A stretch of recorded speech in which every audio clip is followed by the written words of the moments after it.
Okay, hey, Jacob, welcome to my startup podcast. It's a pleasure to have you on. Hey, Brandon, thanks for having me. Yeah, I know you're looking forward to your visit in a few weeks to New York City for Tech Week. That should be exciting. As we were talking off camera, there's a lot of cool events coming up, a lot of things happening in the tech space, also the design space, which is, well, both those areas are part of your background, which we'll hear more about. Any certain areas that you're looking forward to? I know you said there's so many events, but are you thinking more you want to attend design events, tech events, or in a certain niche within those spaces? Yeah, there is so many things happening at once, so it's kind of Yeah, hard to filter that out. But I definitely want to attend some design events because I feel of course, the design scene in New York is huge, but I think this kind of event can also make more people involved. So I want to meet more people outside, maybe of my own bubble. So I'm interested in that. And I saw there are some runs, so I want to join maybe a few of them because I still feel that it's always great to talk to people when running. That's yeah, I really like that. So I'll probably try to I don't know, find some tech runs and then join those. yeah, yeah. That sounds fun. I know for myself, I would find it tough to speak and run at the same time. But you must be a good runner, a better runner than I am, because I would be out of breath. But it probably does get the blood pumping up to your brain and gets the all the neurons firing. So it's probably good for creativity and stuff. Before we get into what you're currently working on, do you mind just giving a little bit of background about yourself? Yeah, I mean both career and just your own, where you grew up and everything, how it led into where you currently are. Yeah, sure. So right now I am a co-founder and a designer and the head of sales at 2FRESH. We are a UX and product design studio. So we are 50 people, and out of that, it's 40 designers. So we are like a pure design studio, and we are based in Prague, Czech Republic, so in Europe. But we work with clients from all over the world. I spent a lot of time in New York because we work with clients on the East Coast and also with startups from Silicon Valley. So that's what we do. We help them with brands, apps, websites. We do a lot of work in a highly regulated environment, so in pharma, healthcare, and financial segments. So we work with banks, telco operators, and stuff like that. We Yeah. usually do a lot of very complex systems like hospital information systems or Okay. Nice. customer portals. So that's what I do currently. And Otherwise, I started as a front end engineer like 25 years ago, or I would probably call it a web designer. And back then, a web designer was a person that did basically everything to produce a website, Yeah. from designing it, building it, coding it, then also deploying it to a server, maybe managing the server, and basically everything. And it's kind of funny that today with AI, we are maybe going back to to that time where a one person could do all of this. So it's I think we are still far from that, but we are getting back closer to it because over the time, of course, the industry went through a lot of specialization. So you have all types of designers, engineers working on websites and apps these days, but maybe we'll see smaller teams soon. I think it's already happening in parts of the economy that the teams are shrinking. I think that's actually a good thing mostly. So that's what I personally find this exciting, that you can do more yourself. But of course, there are a lot of buts. I mean, a lot of things that still need to be improved and worked on in order to get there. Yeah, no, it's a very interesting point that you brought up. How, I mean, over the years, as technology's gotten more and more advanced, it's forced us to specialize into these niches so that, as a collectively, we kind of have the bandwidth to understand everything. But now with AI, it is like you said, kind of recollapsing that into less people doing more things. So it'll be interesting, yeah, to see how that pans out. I guess in some sense, it'll be interesting in that you can learn about a more diverse array of different topics. So it'll be nice that way. And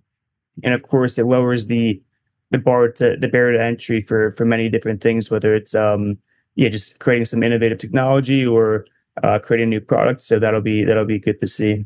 So what made you initially take that transition from engine, or I guess, yeah, front end engineering to full on design? Did it always just speak to you, or was it kind of a practical thing? Was there just more demand in the space that that you were in? Yeah, well, like I basically, when I started doing websites, I thought that it will be good to follow people who are more experienced than me. So I read a lot of blogs on how to do better websites. And then it was at the time when I know these are maybe technical details, but websites were coded using table layouts, and then CSS was introduced, and like websites were transitioned from table layouts to CSS layouts, and a lot of content around that was created by designers and UX designers. And then I realized there is a field called UX design, which basically is more, I would say, business oriented than tech oriented, because it was focusing on how to make the technology work for people. And I was really intrigued in that, because I was studying business at the business university in Prague. And so I always liked like business and technology. And this was like a good mixture for me. So then it wasn't like I was offered to transition into design. I was more like myself when I joined 2Fresh 17 years ago. I was like, hey, I was actually hired as a front end engineer, but when I joined the studio, I was like, hey, I want to basically do design, and I want to like, we had UI designers back then, but we didn't have like proper UX designers doing usability testing and user research, validating ideas. So I basically did that, and then I built a team around it. So it was a very natural path for me. Got it. And so ultimately, you became a co-founder of 2Fresh. Was that sort of like a employee to co-founder transition? Like, they felt, oh, you were contributing a lot, and that they brought you in as a co-founder? How did that happen? Yeah, exactly. It was more of a way. So I actually always wanted to run my own company, but I started by joining 2Fresh, which was established, I think, like a few years before I joined. But then one of the former founders left, and their share was basically made available to me and another colleague. And I but it was offered to me because I wasn't working as an employee. I was basically trying to push the studio in the direction that I thought is like good for it. I built this UX competence, and then I also helped a lot with sales and client management. So I basically did what everything that was out there. It wasn't like I wasn't sticking to my role, but I tried to find new opportunities, and I think that paid off because the founders noticed that, and they basically offered me to join them. I was actually also myself talking about it, so I also thought, hey, I would be interested to do that. So it was like a combination of things that led to it. Yeah, got it. And how how does 2Fresh approach a design project? Of course, it's a creative endeavor. There's many different types of designs that you could do for a given product, but at the same time, you guys must consistently create or develop good designs because you've gotten good clients, you've created a business out of it. So there must be some kind of structure, methodology that you guys use to keep that consistency up. What does that methodology look like? At least we start off on a high level. Just like what are some of the high level steps that you guys take? Yeah. So maybe I'll just mention a few of our clients. We've worked with HBO, PepsiCo, Lego. I don't know, Mars, Snickers, Twix. So many like Yeah, well-known brands. Also many brands in Europe, and so we always try to, of course, like everyone says that they are different or they try to be different. For us, this differentiation come from like really adhering to it's called human-centered design. It's I think right now the industry thinks about this like an old school approach that was really cool in, I don't know, 2010 or something like that, and it's actually not a cool thing anymore, but it still works for us. And so the approach is that when our clients ask us to do something, we always say, hey, we first, of course, need to understand your business goals and where you are heading, but then we want to go and validate this with your customers or the users of what we are building. So, and this is actually, it sounds obvious, but I like, this is just my guess, but I would say that less than maybe 20% of designers or design studios would do this. They will just, like most of the design teams work in a way, they will get a brief from business and they'll just go and do it without talking to users and to customers. So but that's the key thing, because I believe that if you want to help the business to grow, you need to make sure that it also works for the customer, for the user. So you want to, I don't know, create a quick prototype, show it to users, and like get feedback on whether they understand it and whether it's useful for them and whether they can easily use it. So that's basically what we did to differentiate us. Even it sounds like a very easy thing to do. It's not. It's actually not that easy because many clients don't want to do research. That's something. Hey, we don't want to do any research. Just do and build it because you are the expert. So hey, why basically bother talking to customers? It will take time. It will slow things down. We made that step mandatory. So we said, hey, we'll do it. And in the beginnings, we even paid for the research ourselves to do that. When the client said, hey, we don't have budget for it, we don't have time for it, we said, hey, we'll just do that ourselves to prove the value. And that's how it started. So if I go forward into today, into 2026, we grew by 70% over the past 2 years, which for an agency on the current market is not very common because the market is pretty challenging. And I believe that the success is because of two things. One is we hire a lot of senior design talent. And by senior talent, I mean people who are, of course, skilled with the tools like Figma and I don't know. But also they are great in leading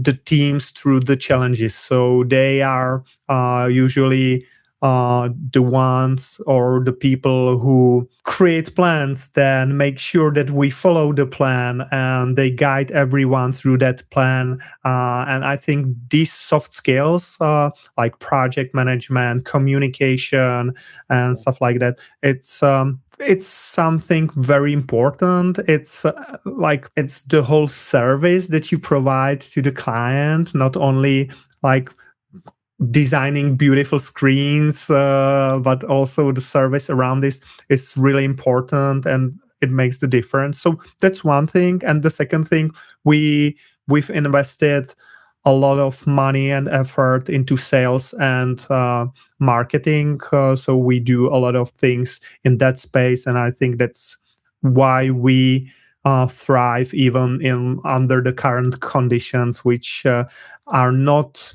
I would say, favorable to like to many agencies. First off, with the as far as getting the customer feedback, yeah, everyone knows that it's essential to get that feedback loop going and make it as tight as possible and iterate as quickly as possible. But it's just always so easy to cut out the loop and just build something, right? And it's so tempting to do that.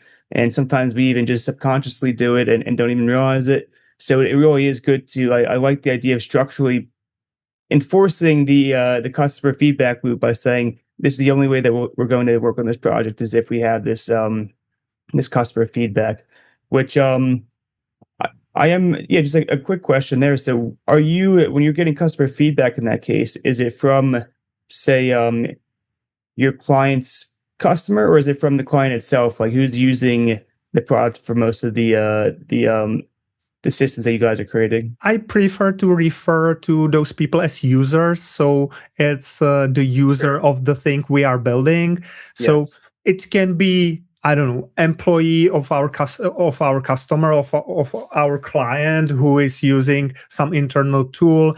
It can be doctors or nurses using a hospital information system, or it can those can be, of course, end customers. So we work for telco operators, so people purchasing uh, a mobile plan or something like that. So it really depends on the project.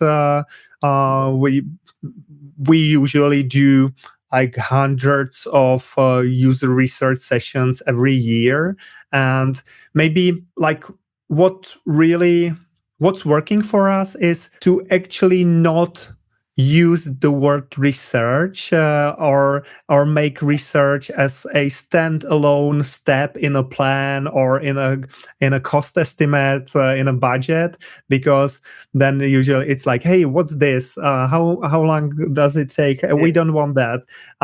So we usually I prefer to say, hey, we'll do a prototype and then we will validate the prototype. We'll show the prototype to users and see their reaction. And based on that, we'll see whether it works and we can move forward.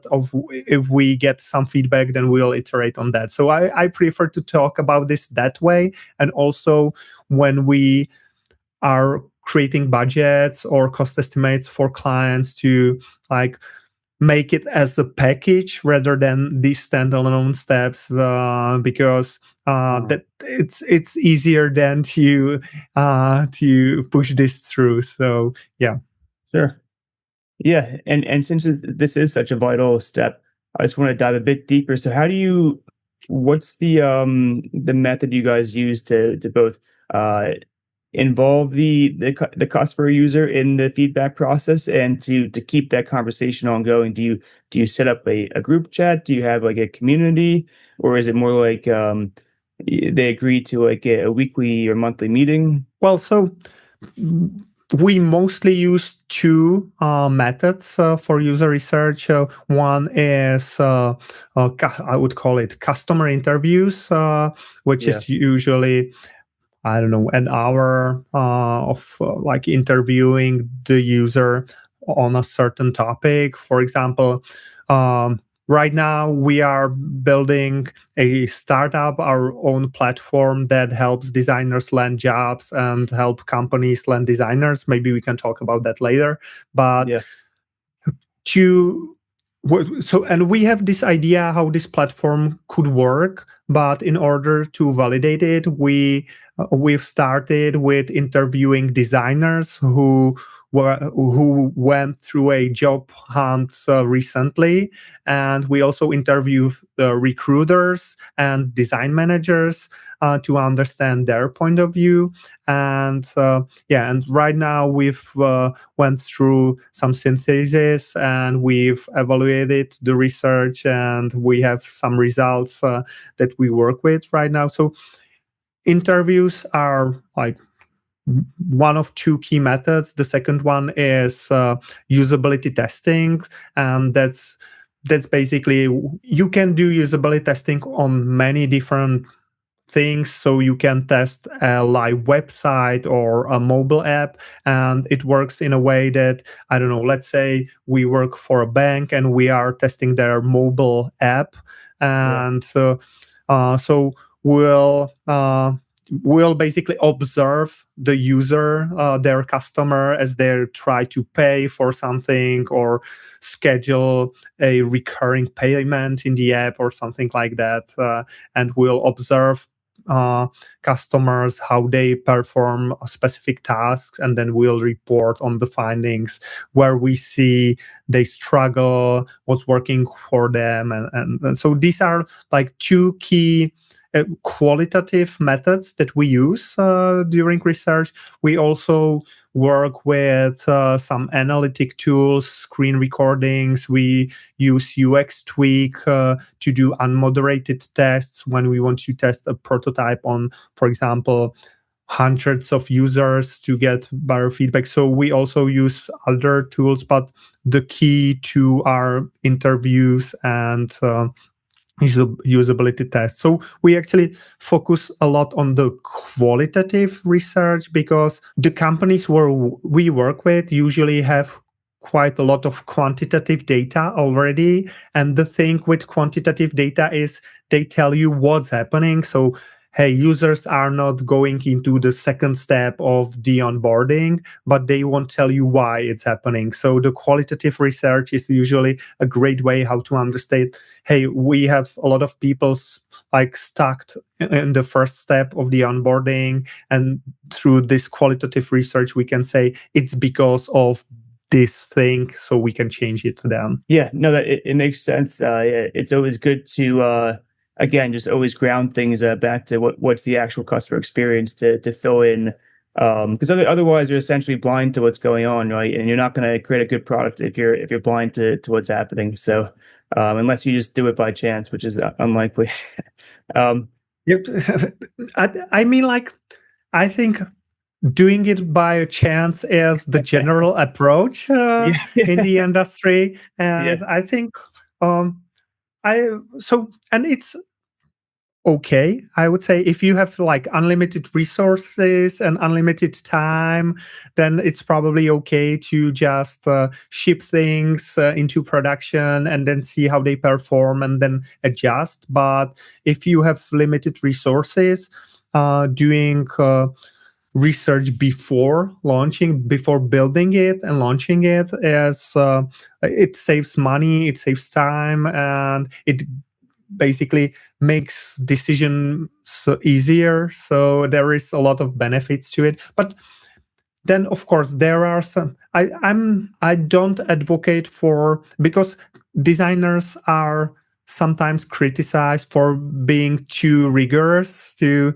like hey, we need to like spend a month on research before we do anything, and I don't think this is a good approach. I think that it really depends on the situation. So I think it's always great to see what's the situation, and they then make a decision. Hey, do we need to do a research here, or do we have enough data? And what's the risk of going forward without research? If the risk is Yeah. low and we can fix things quickly, then it's completely fine. But yeah, but otherwise, I think like in general, like the world is running more on a like a chance rather than a structured process. So yeah. Yeah. Yeah, I think that that's true, and I love that you brought up that if you had unlimited resources, it might make sense to to go by chance because I think that a lot of the times that when people are deciding not to spend as much time doing customer research, it's because they feel like, oh, that'll take so much time and effort. But in reality, it'll take less time and effort overall if you spend that upfront time talking with the customer. And yeah, it probably feels uncomfortable to approach and ask them all these questions. And I know, for example, if you're working with doctors or dentists, then they don't have a lot of time on their hands, so you can feel like, oh, I don't want to be a burden to them, but you'll be more of a burden if you give them a bad product, though. So it's better to take that time. Um, yeah, Exactly. We've actually worked with a company that's running a few hospitals in Central Europe. They've built a hospital information systems to run a hospital. It's used by doctors, nurses, and a lot of hospital staff. And like engineers built that with product managers, and yeah, there was zero research. They had some consultants from like the doctor ranks, but like they built it, they launched it, and then the doctors and the nurses basically threatened them to go on strike if they don't roll it back, because it was such a terrible pure UX, like poor UX that made yeah, things like harder for them. So they spent more time in the system than doing the work. And then they hired us to fix it, to do research with doctors and improve it. Or they actually didn't ask us to do the research, they asked us to improve it, and we told them, hey, if we have to improve the portal, the system, we need to talk to doctors and use and nurses. And they were like,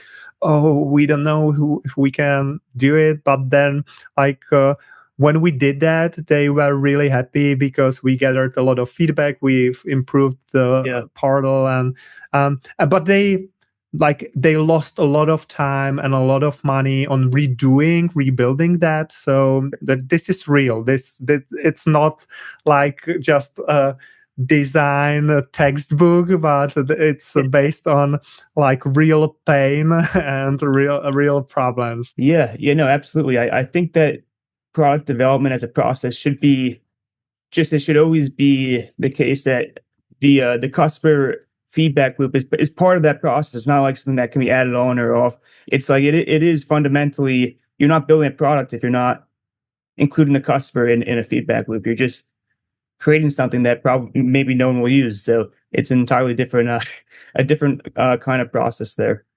And but yeah, so do you mind just walking us through a specific example with one of the companies that you worked with, just to kind of fill in, how uh, T-Fresh's process takes place with an actual product or customer? Yeah, sure. So um, maybe I can talk about Artmaster. They are building an AI music teacher. So it's a mobile app that basically acts as a piano teacher for people. So it listens to you, it gives you feedback, and they approached us like they started as a small music school in Central Europe. They did in-person courses, and they approached us with the task that, hey, we want to launch online music courses and sell them worldwide. So we need a a brand that's basically feels trustworthy, feels good, and Yeah. then we need a website that will feel like we are basically a world-class online music courses. So we help them design their brand, a website, and they actually landed a new investment based on that. So I think Right. design can actually be a pretty good tool to help you raise money when you are a startup. I think investing Yeah. time and resources into a great pitch deck and also building something that feels, looks good is important. So that was like the beginning of the cooperation, and then it's two founders, and they ask us to help them create a concept of AI music teacher, AI piano teacher. And it was 2 years, maybe 3 years ago. So today AI is everywhere, but back then it was just starting. So there it was something really new. Even today, probably it's not a very common thing to have AI music teacher. But back then it was even more radical idea, I would say. And we the, like we help them by doing research on the US market because they wanted to start on the US market. So we did interviews with people on the US market, and then we decided to actually create the concept as a video because like creating a prototype of an AI music teacher 2 years ago or 3 years ago maybe wasn't that easy because like those interactions where the app listens to it, has to, I don't know, react to the sound, then it basically talks to you. So that's not a prototype you can make in Figma, but you need to basically code that prototype. But back then the tech wasn't ready for that, so we decided to create a video that will demonstrate the experience that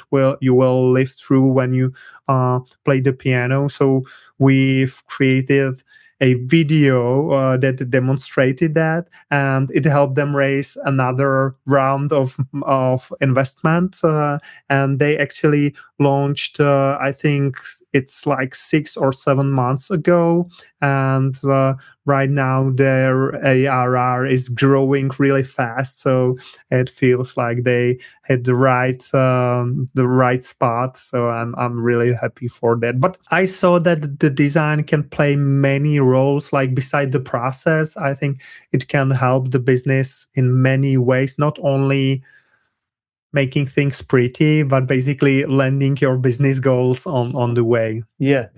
Yeah. Absolutely. And yeah, one of the things that you mentioned there is something that I feel like AI still have difficulty with, and that's sort of that on the fly thinking where it wasn't a typical case. It was kind of an outlier or an edge case where they had an AI that you can't just create a website interface to express a good design, but you need to, in your case, you guys created a video. And so those cases where it doesn't fit the usual framework for how you deliver a product, and then so you have to think on the fly, how do we adapt to this, is where AI can often get tripped up. So but I'm curious that what is your guys thought process to on the fly kind of adapt to something like that? Is it just do you run some quick feedback loops? Yeah, how does that work? Well, it's like if you talk about um, basically involving AI in the creative process, or I see two sides maybe. One is Yeah. using AI to produce outputs, to, I don't know, create screens, prototypes, and stuff like that. And then another thing is like designing AI products. Uh, a product where, I don't know, you interact with an AI music teacher, and like he or she, I don't know, it responds to you. And, those responses are not like predetermined. They are like, they can differ.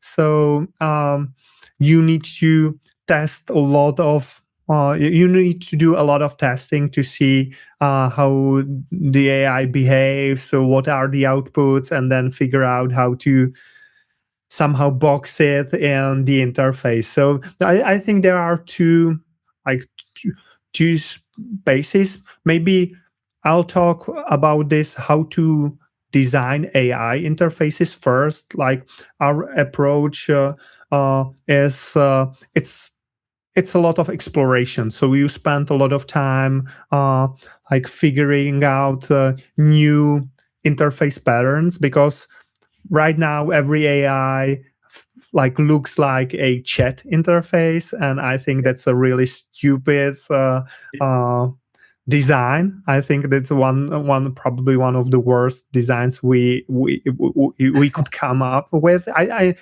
Yeah. still feel it's the first iteration, so it's obvious, but I think there is a lot of work for designers to come up with something better. And for that, you need to basically act like a lab, maybe like a lab, like do a lot of experiments. We are working with a startup from Silicon Valley, and they are actually right now building a tool for editing images through AI, but without prompting. So the founder prohibited us to use prompt as an interface to edit images. So we are figuring out like different ways how to do it. So you upload the image, you can click on the image, it will analyze the part of that image, tell you what it is, and allow you to do some tweaks and edits. And so we are trying to explore many interaction patterns there. And so I think you need to do a lot of experiments, and then also observe how AI behaves, because it can do Right. unpredictable things.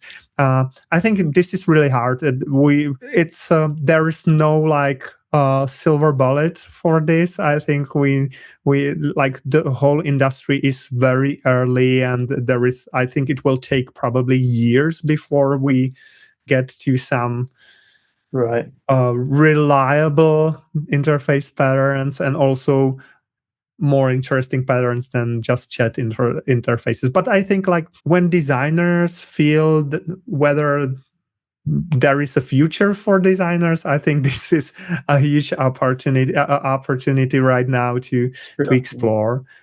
So that's one thing. And then how we use AI in our like design process, that's something I talk to a lot of design managers in different companies, and I'm trying to figure this out. And it's actually pretty similar to the first part I mentioned. Every company is experimenting with AI, new tools, new processes, but I haven't seen a single company where they would say, "Hey, this is our new process, AI powered process, and this is how we do it, and we'll do it that way all the time." I think everyone is in a very experimental mode right now. So, but like if I go back maybe to some practical tips, we use it to do research evaluation. And so we feed it with the data from interviews and let it based on instructions, we will let it to create reports based on that. It Yeah. won't do it like, it's not like you feed it the data and you tell it, hey, give me results, and it's done. It's not like that. It's more like an iterative process where you give a very precise instructions, upload the data, you get some like first report, you do a lot of changes manually, feed the AI with feedback, and do another iteration, and you iterate like that. So it's more like a tool. It's not like it will do it instead of you, but it will do it with you. It will speed up things. You'll save some time, but it's not like a thing that replaces the manual work. That it's not there yet. So that's one of the use cases we do. We do a lot of prototypes. Before AI, we did a lot of prototypes in Figma. Like prototyping in Figma is not, I think it's not very good. It's just a few static images like stick together.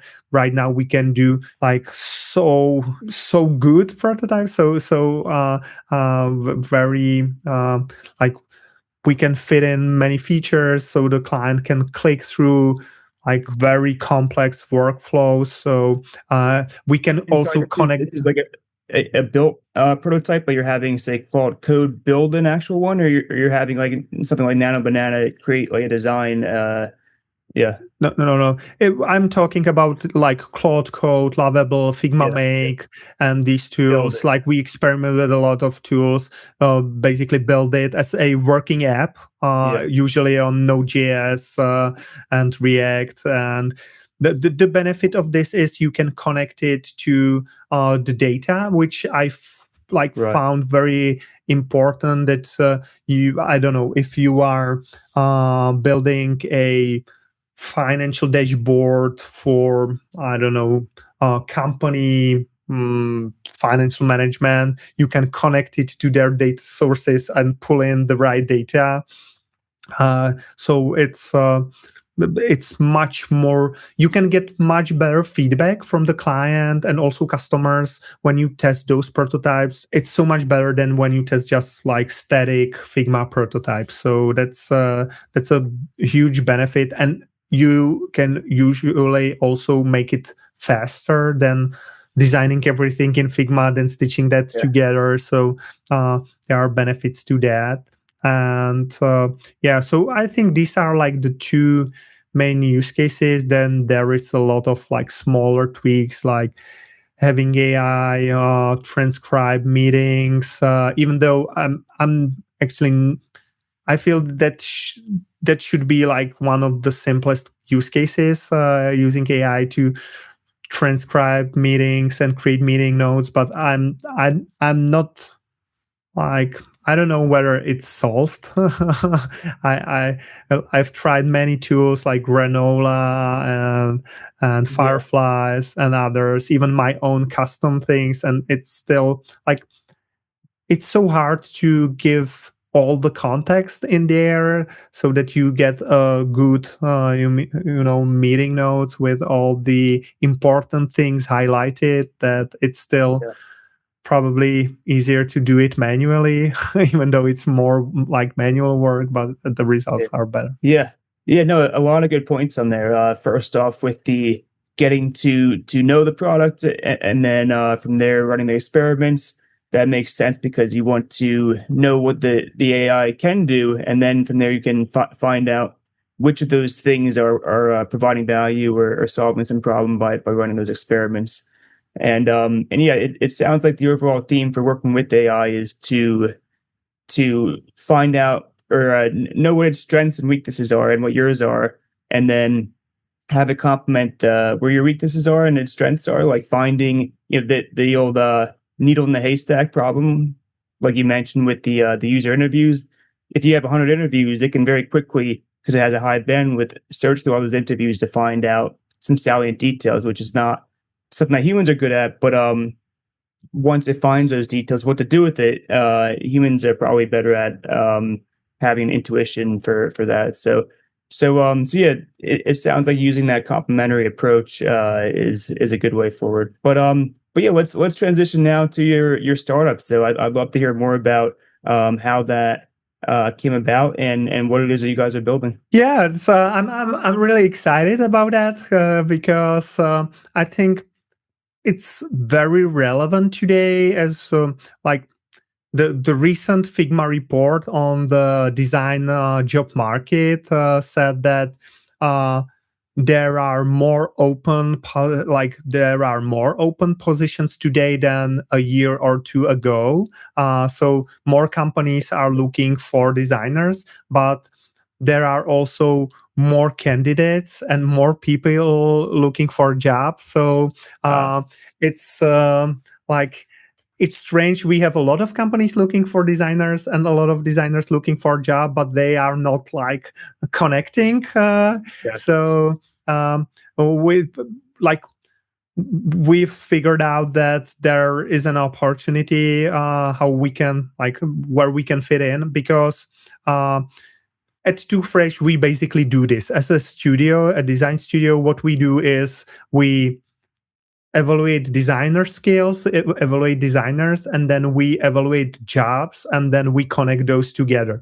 Sometimes it's on a project basis, sometimes it's a team augmentation. So I think we have a very thorough methodology how to do this to basically screen designers and screen jobs. But within the studio, it's not scaling fast. It's scaling, but slowly. And we thought, hey, maybe we can bring this knowledge to the market, like encode it into an AI powered platform and scale it faster. And then we also read about Y Combinator saying that like agencies or consulting business, which was traditionally considered as like not worth investing because it doesn't scale, is right now it's becoming like like hot industry because you can encode your knowledge into AI powered tools and then use them to scale. So it's something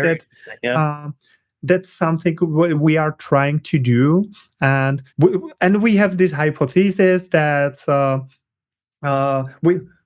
we have this tool, we call it like a self-evaluation tool for designers, where they basically self-evaluate their skills in eight um, in eight in eight topics. So like from visual to leadership, AI usage, design systems, and other parts of the design skill.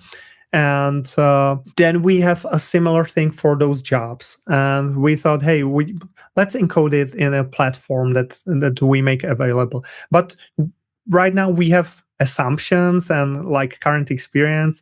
And what we started with is we started with research. So with validating our assumptions with users, and we went out and talked to designers looking for a job or designers who went through job search, job hunt recently, and also talked to recruiters and design managers, how they hire designers, what they struggle with, what works for them.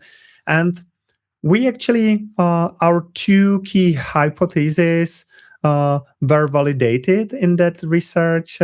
And one is that like companies don't have a like verified or replicable process to evaluate designer skills. It's kind of random how it's happening these days.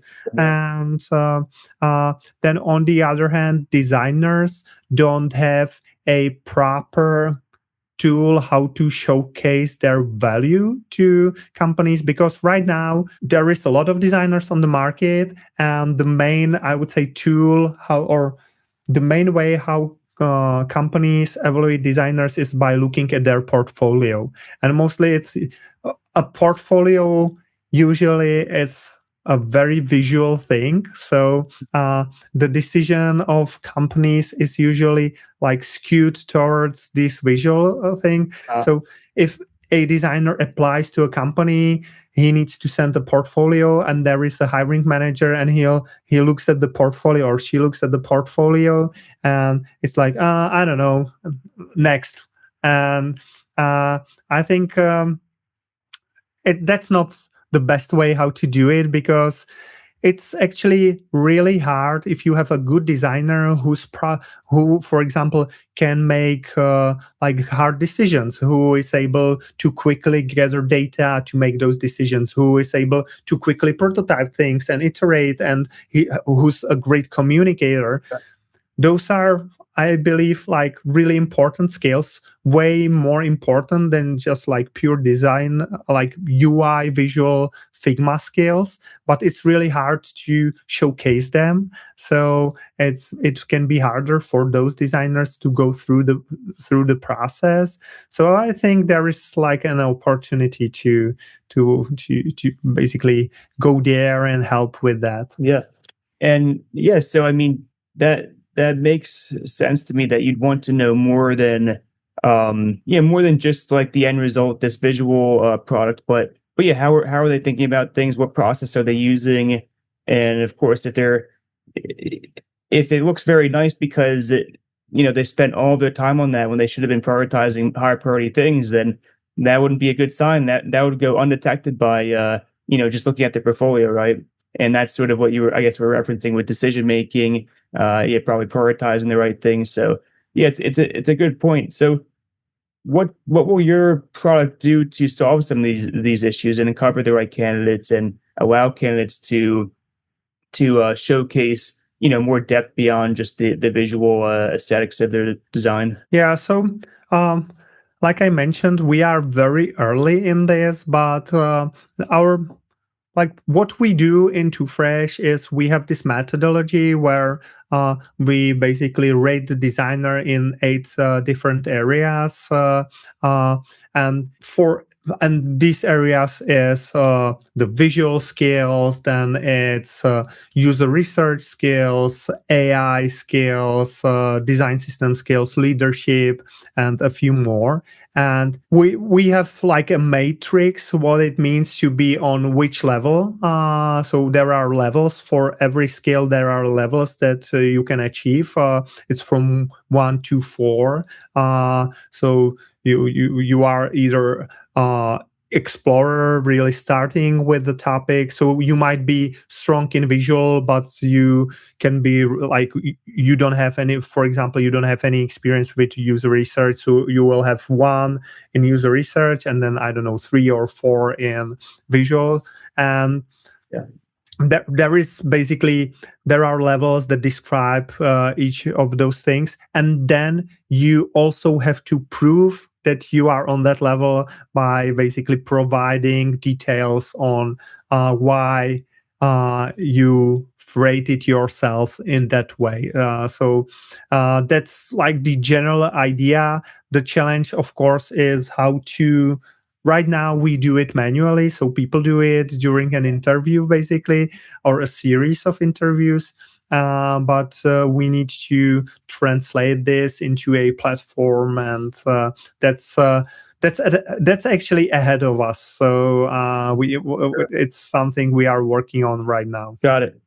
Yeah, yeah. So I guess is the idea eventually that you guys would are you collecting when you conduct these interviews, not user interviews, but designer interviews, um, are you collecting the data to eventually train the model to do it? Is that the direction that you guys want to head, or would it be more of a different kind of automated way of doing it? Well, not yet. We don't have a model that like own model that we can feed data yet. But I guess at one point this should probably become part of the platform, because the more data we will have, the more useful the evaluation can be for everyone. But we are not at that stage yet. So right now we I think we'll start with doing a few rounds like manually,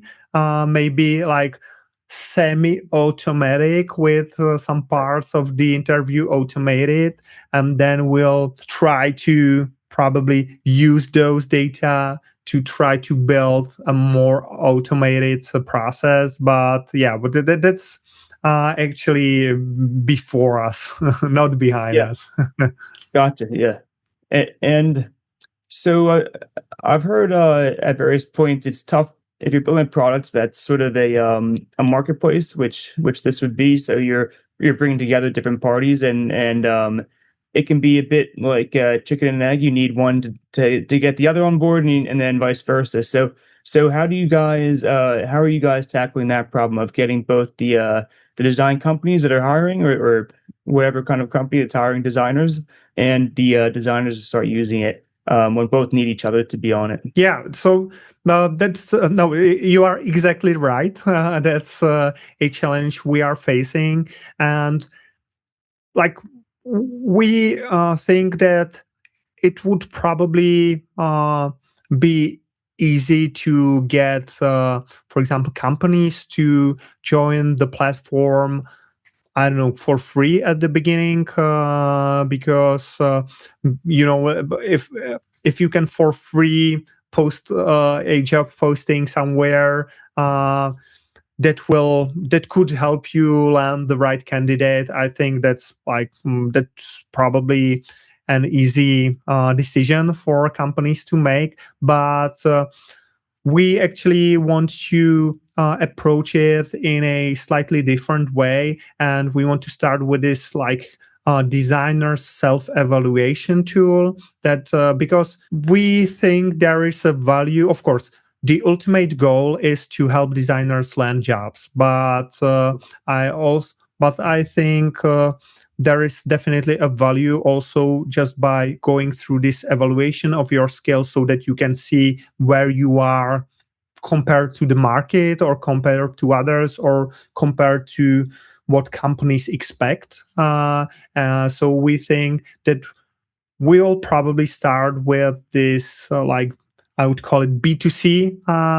part of the platform, where we want to provide designers with a value, and then move to the platform, to the other side later, probably. Yeah, and I think that that is a real value proposition. I mean, in general, I mean, what makes it tough, what makes things difficult is when you don't know what direction is the right direction ahead in order to get the value or the results that you want to achieve.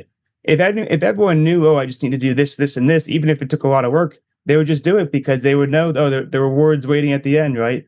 But the problem is when it's ambiguous, you don't know. There's so many different routes you can take and you don't know if you sink 100 hours into this thing, it may pay out nothing, right? And so you kind of get a bit paralyzed there. But if you guys offer this structure that offers feedback, it's based off of what you guys have empirically seen at your own design company that that you've previously worked on or currently are working at, and it's you've seen that these metrics are a good way to benchmark if someone is a good designer. Then I think that gives people a lot of clarity, and then they won't feel they can have more confidence spending a lot of time on working to improve those benchmarks because they know it'll help them in this space. Yeah, we actually have a decent amount of data from running 2FRESH, because we screen about 250, maybe 300 designers every year. Because we grew over the past 2 years, so we did a lot of hiring over the past 2 or 3 years. So we have a lot of experience from that, a lot of knowledge on. So I think we can set the levels properly and say, hey, this is the benchmark. That's So yeah, I think like building on top of that, it's of course, if we want to do like a benchmarking on a global scale for the US market and Europe, because there are some differences on the US and European markets. I don't know the others, so I'm talking mostly about the US and the European markets. There are some differences. So of course, we'll need to gather data on those markets, but well, we definitely have a lot of knowledge on based on our like studio experience. Yeah. Yeah, no, that's incredibly useful to have that past experience, that past data. And so you had mentioned but before the interview started that your your focus more recently has been on the sales side. Do you guys have a go to market strategy for this application, or I don't know if it's a much different sales process for the startup versus the design company, how that compares. But yeah, let me know what you guys, what kind of strategies you're thinking. Yeah, so like we it's definitely a product or service that's very close to what we do right now, because um, we do basically we sell to the same market. In the studio, we sell our services usually to design managers in companies. Those are usually our clients, either design or product leadership in companies. Uh, so it's a very similar target audience. And then on the other hand, we hire designers. So we also, we don't sell to them, but we hire them. So yeah, we do employer branding activities and we do stuff like that. So we are working in this space. We know it very well. We have decent network here in Europe that we can use and that we can tap into here.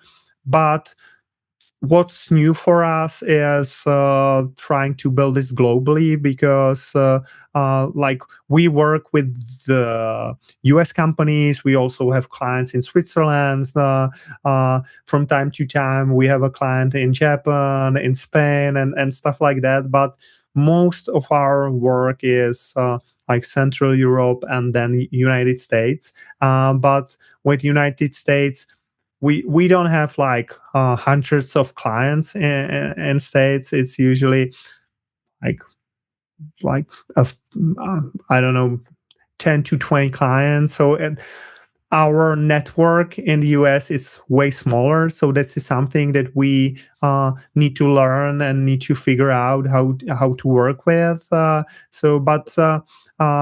I think the design community is very open. There is a lot of great people open to like sharing things and discussing things. So I think it's very approachable in a way. So yeah, but we are definitely.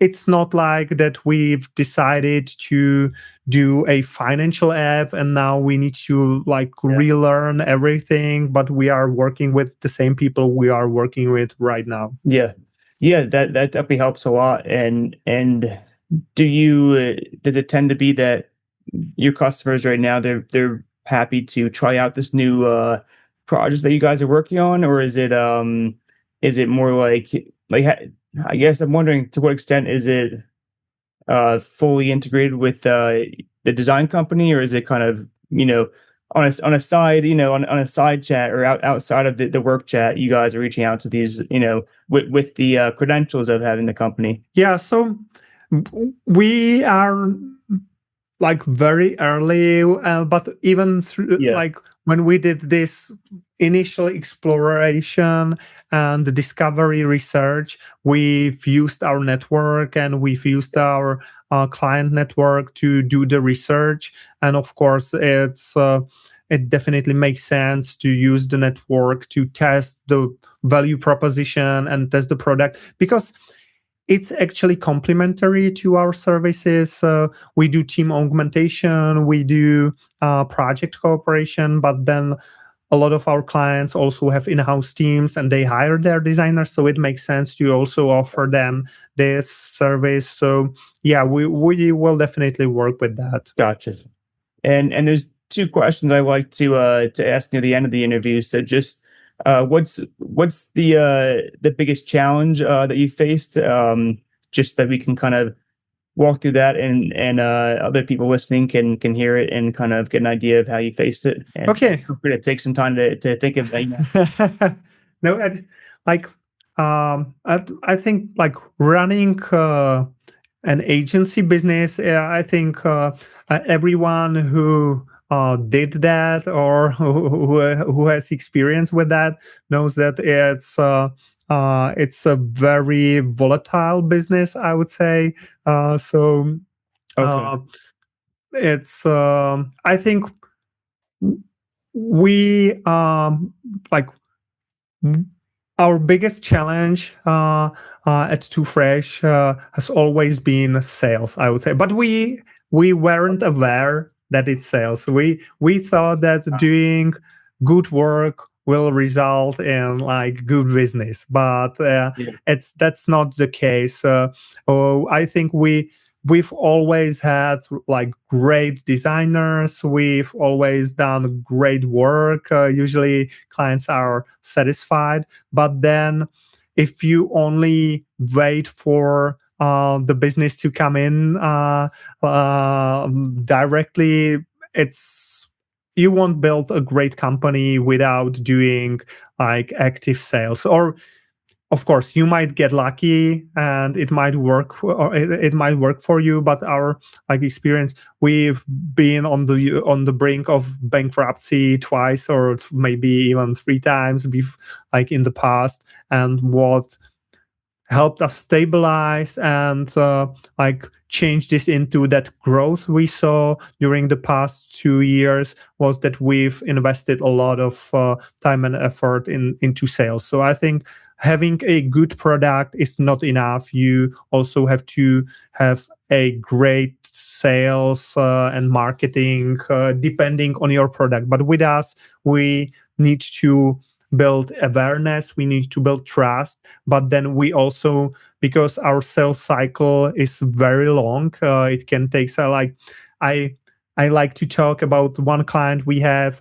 We've met him 10 years ago, and Yeah. then after 9 years he reached out to us and he said, hey, I quit Apple and I need a designer, would you help me? And we were like, of course. So I'm always joking that it took 9 years before we like closed the deal, even though we didn't met at the beginning because of doing business. It was like more Yeah. like a friendly chat, but so because it's so long, it's not enough to just wait, but you need to actively push and have a strategy how to get business.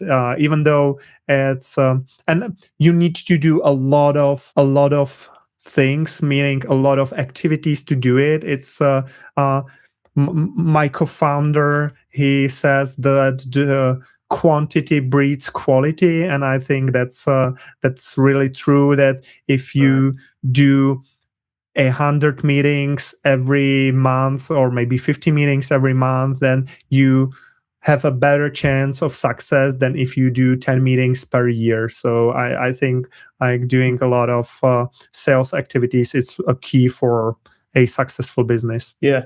Yeah, it's true because if you imagine like the distribution over, if you have 100 different samples, different meetings, interviews, there's going to be the ones on the end of that distribution tail that'll just happen to be, good prospects, right? Versus you could put all your effort into 10 of them and it just, you haven't hit someone who really needs the product at that moment. Um, Uh, and it's very interesting that you say that because there is this, to go back to your first point, there is this idea that if you build a very good product, that people will just adopt it, right? So, and even Elon Musk, I hear, some things that he does, he uses that strategy. But it's good to hear the other perspective that you do need to have a good sales if you want to scale up. I'm sure it depends on the product, but yeah, I mean, if you're bringing in more customers, and of course that's going to bring in more customers, so it makes a lot of sense. But I guess you'd have to look at the numbers to see what's the cost of the salesman and what it's bringing in to find out, do you rely on that or do you rely more on the product? So I'm sure it depends on on what your case is. And yeah, I think yeah. like in agencies like us, with agencies like us or studios, usually sales is a bad word. People don't sometimes don't like it. Designers feel it's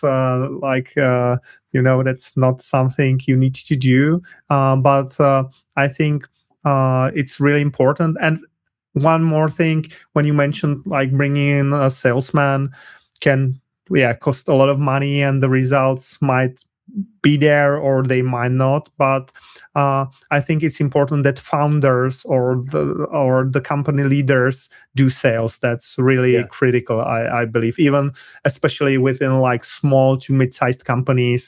This is really key. Yeah.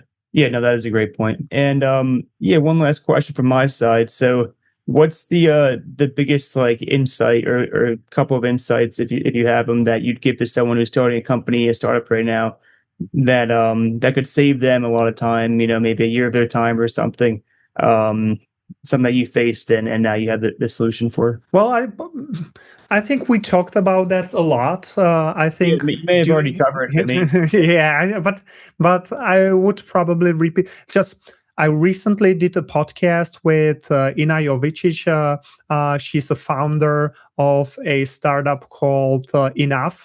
They are like an AI bodyguard. It's a badge that you can wear, and it detects threats. And Oh, interesting. uh, when you are a woman and you go home late at night, you'll just pin it on, and it monitors your surroundings, and it can evaluate situation, even report it to the police and stuff like that. So Oh yeah. it's it's very interesting. And what she did at the beginning was she did a research with 600 girls to Oh wow. understand their needs, Yeah. and now she has a product that has like a great market fit. She raised money with her co-founders, and I think like doing this research where you really deeply understand the needs of Yeah. the people will help you a lot, and it will save you money that Yeah. you would spend on building something that you realize later it's not useful. And probably don't have to like do 600 interviews. She did that because she was studying in London, on the university where it was part of her school. But I think like doing a proper research, talking to a few people that might be interested in your product to understand how they see it fits into their lives is really important. So yeah, I would recommend that. And then doing sales, having a go-to-market strategy that will help you get clients is really important. Yeah, two great piece of advice. It always does get back to that customer feedback loop and having that type quickly iterating loop. That way you can continually redirect your direction towards the direction of customer value. So definitely good advice there. Anything else you wanted to cover, or is that No, maybe one more thing. I also think whatever you are going to build, it must be fun for you. I think there you that's go. Yeah, so yeah. I do the thing I do because I love design. I think it's like design can make a world a better place, because if you do things that are useful, easy to use, you just can delight people yeah, instead of like well, yeah, instead of giving a frustration to them. So I think that's yeah, I think that's really important, finding or starting a business that in the space that you really like. yeah. Yeah, no, it's another great point because I mean, well, one, what's the point of doing anything if you're not going to enjoy it, right? Why not pick something that you enjoy? But also on a practical from a practical perspective, I mean, when I ask a lot of founders that last question of what's or I guess yeah, what's the most important thing, or how to overcome challenges, the biggest thing that they say is persistence, right? And it'll be a lot easier to be persistent if you're enjoying something than to than if it's something that you're already miserable doing. And then that's just the beginning. Then that's just the baseline. Then from there, there's going to be horrible, difficult things that will happen when you're running a company. And if you stick even lower than that, then that's when you may give up. So it's good to start with a good high baseline, something that you enjoy, so that you can kind of absorb those shocks along the way. Yeah, exactly. Yeah. Well, it's been such a pleasure to have you on, Jacob. You've definitely reminded me yet again to focus on the customer, not to lose sight of that, and really keep that tight feedback loop, which I'm gonna readjust myself and strengthen that skill even more. But yeah, it's been a pleasure talking with you. I've definitely learned a lot. Yeah, it was my pleasure. Thank you.